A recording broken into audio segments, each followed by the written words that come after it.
Hello friends, स्वागत है आपका आपके अपने लीगल चैनल सोच पर प्रहार में।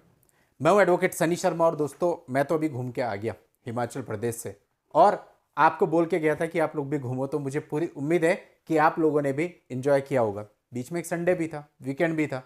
कहीं किसी ने ऐसा तो नहीं किया कि भाई हमारे ऊपर केस चल रहे हैं तो हम क्यों घूमने जाएं, हम क्यों इंजॉय करें। अगर किया तो आगे से मत करना, इसका कोई भी कैसा भी औचित्य नहीं है। इवन देखिए, हम बहुत सारी लीगल बैटल्स लड़ते हैं और लीगल बैटल्स को लड़ रहे होते हैं अलग अलग स्ट्रेटेजी से। इसके बीच में बहुत सारे लोग ऐसे हैं जो कि ये कहते हैं कि सर इतना सब कुछ जो हमारे साथ चल रहा है, इतनी परेशानियां हैं, इन सब के बीच में हम खुद को मोटिवेट कैसे रखें।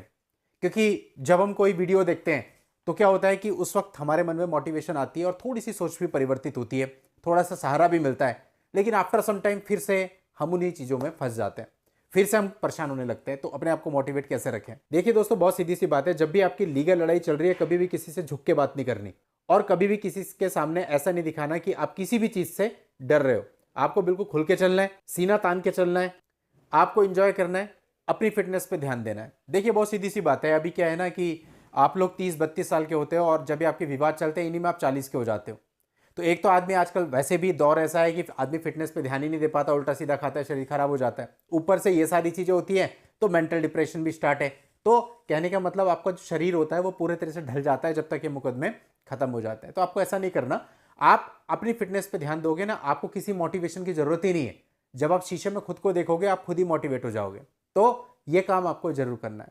अब हम लीगल बात करते हैं कि जब 498A का केस आपके ऊपर हो जाता है, उसके अंदर 406 भी होती है। कल अभी मुझे कोई कह रहे थे कि सर मेरी एफआईआर हुई है लेकिन उसमें सारी वही रूटीन कहानी लिखी है, नॉर्मल चीजें लिखी है जिससे कुछ होता नहीं है। ये गलतफहमी अपने दिमाग से बिल्कुल निकाल दो। कुछ होता है या नहीं, आपको सजा होगी या नहीं, आप एक्विटल हो जाओगे, वो एक डिफरेंट मैटर है।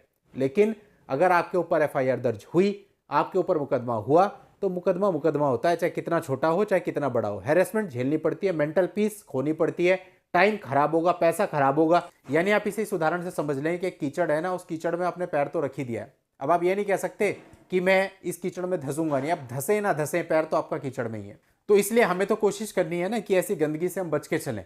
तो बहुत सारे मामले ऐसे होते हैं जो हमने देखा कि सॉर्ट आउट हो भी सकते हैं, लेकिन कहीं ना कहीं हस्बैंड भी अपनी ईगो में होता है। यानी कि हस्बैंड ने भी 10 वीडियो देख लिए, 10 जगह आर्टिकल्स पढ़ लिए, कहता मैं क्यों करूं, ईगो कि मैं तो बता दूंगा, मेरे पास भी बहुत राइट है। इस तरह के चक्कर में मत पड़ो। अगर कुछ भी चांस है ना, थोड़ा सा परसेंटेज भी है कि आप अपने विवाह को बचा सकते हैं तो बचा लीजिए। और बचाने के लिए दोनों ही पक्षकारों को थोड़ा थोड़ा झुकना पड़ेगा। ईगो में अगर एक पार्टी भी है तो बात नहीं बनेगी। हस्बैंड को भी ईगो छोड़नी पड़ेगी, वाइफ को भी ईगो छोड़नी पड़ेगी और आप अपने संसार को बचा सकते हैं। और बचाने में ही फायदा है। और जहां दोनों में से एक पार्टी भी इस बात पे आ गई कि नहीं, झुकने को तैयार नहीं है, तो फिर कुछ नहीं बचता, फिर तो चीजें कोर्ट कचहरी में जाती हैं। और जो वाइफ होती है, वाइफ हमेशा देखा जाता है अधिकतर कि किसी के इन्फ्लुएंस के अंदर आकर के ये सारे केसेस करती है। एक्चुअल में वाइफ करना भी नहीं चाहती, लेकिन कई बार होता है उसके घर वालों के द्वारा प्रेशराइज किया जाता है, समाज वालों द्वारा, रिश्तेदारों द्वारा प्रेशराइज किया जाता है कि कर दे, ऐसा हो जाएगा, इतने पैसे मिल जाएंगे। लेकिन वास्तविकता क्या है, कोई पैसा मिलता है नहीं। इवन जो मेंटेनेंस भी आपको मंथली लगता है वो भी आपको इस मुद्दे नहीं मिलता। तो यानी मिला तो आपको कुछ भी नहीं, तो फिर क्या फायदा हुआ इतना सब कुछ करने का। और एक स्टेटस आप अपना और खराब करके बैठ जाते हैं समाज में। आपको लगता है यदि आपके साथ डाइवोर्सी का बैच लगा हुआ है तो आपको दुनिया इज्जत की नजरों से देखती है, चाहे हस्बैंड हो चाहे वाइफ हो, आपको एक हीन दृष्टि से ही देखा जाता है। ये हमारे समाज की आज की सच्चाई है।